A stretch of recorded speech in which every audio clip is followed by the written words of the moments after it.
FW future ওয়ার্ল্ডের অর্থায়নে Charmahalla union welfare trust বিডির সাধারণ সম্পাদক ১ নং ওয়ার্ডের মেম্বার ও সংগঠনের কর্মী নুরুজ্জামান শামীম, আশিক মিয়া, মুকিত মিয়া ও আলী মাহবুবের উদ্যোগে ইউনিয়নের গ্রামের অসহায় ও এতিম পরিবারের মাঝে খাদ্য সামগ্রী বিতরণ করা হয়েছে। মঙ্গলবার ২৬ আগস্ট দুপুরে হাসারুচর গ্রামে এই কর্মসূচির আয়োজন করা হয়। এ উদ্যোগের মূল আয়োজক ছিলেন এলাকার সাবেক মেম্বার নুরুজ্জামান শামীম। তিনি অসহায় ও দরিদ্র পরিবারের হাতে চাল, ডাল, তেল সহ বিভিন্ন নিত্য প্রয়োজনীয় খাদ্য সামগ্রী তুলে দেন। খাদ্য সামগ্রী বিতরণকালে নুরুজ্জামান শামীম আহমেদ বলেন, অসহায় মানুষের মুখে হাসি ফোটানোই আমাদের মূল লক্ষ্য। সমাজের সামর্থ্যবানরা যদি প্রত্যেকে নিজ নিজ অবস্থান থেকে এগিয়ে আসে তবে কোনো মানুষকেই আর অনাহারে থাকতে হবে না। গ্রামাঞ্চলের অনেক সুবিধাবঞ্চিত পরিবার এই সহায়তা পেয়ে আনন্দ প্রকাশ করেন এবং এফডব্লিউ ফিউচার ওয়ার্ল্ড ও আয়োজকের প্রতি কৃতজ্ঞতা জানান। আমি ধন্যবাদ জানাচ্ছি এফডব্লিউ ফিউচার ওয়ার্ল্ডের প্রতিষ্ঠাতা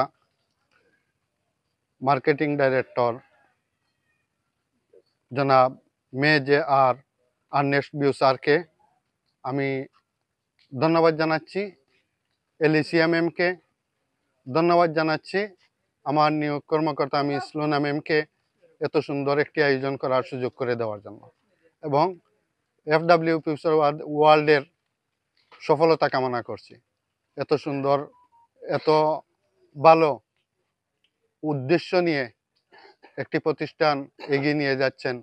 অসহায়, দরিদ্র, বিধবা, বয়স্ক মানুষদের পাশে দাঁড়ানো, বেকার যুবক, ছাত্রছাত্রী, পুরুষ মহিলা সকলের চাকরির ব্যবস্থা করে দেওয়ার উদ্যোগ, এটাকে আমি অনেক সফলভাবে দেখছি এবং এটা আগামীতে আমরা বাংলাদেশে আশা করছি প্রতিটি পরিবারে এফডব্লিউ ফিউচার ওয়ার্ল্ডের কর্মী থাকবে, এই আশা ব্যক্ত করছি এবং আমরা এই আশা নিয়েই এগিয়ে যাব এবং কাজ করব।